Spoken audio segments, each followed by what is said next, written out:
রিক্সাওয়ালা আছে, এখানে ভ্যানালা আছে, অনেক লোক আছে। আমরা একজন রিক্সাওয়ালাকে পেয়েছি, তিনিও শুরু করছে ভাই।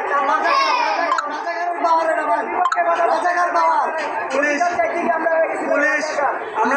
আমরা দেখতে পেয়েছি পুলিশকে এখানে আটক করে রাখা হয়েছিল। কি কারণে, পুলিশ কি করেছিল? ভাই সকাল থেকে এখানে গুলি বর্ষণ করতেছে ছাত্রদের উপরে, তো এখন ওনারা না পাইরা ছাদ দিয়ে ভাই হেলিকপ্টার নিয়ে পালাই। দর্শক শুনছেন কানাডিয়ান বিশ্ববিদ্যালয়ের পার্শ্ববর্তী যে মসজিদ, সেই মসজিদের মাইকে ছাত্ররা কিন্তু তাদের ঘোষণাগুলো দিয়ে যাচ্ছেন এবং শুনছেন যে তারা পুলিশদের আক্রমণ না করতে উৎসাহিত করছেন। ছাত্রদের পক্ষ থেকে যেন পুলিশকে আক্রমণ না করা হয় সেই ঘোষণাও কিন্তু তারা মসজিদের মাইকে দিয়ে যাচ্ছেন। এমনটি চিত্রই আমরা দেখতে পাচ্ছি রাজধানীর প্রগতি সরণি এলাকায়।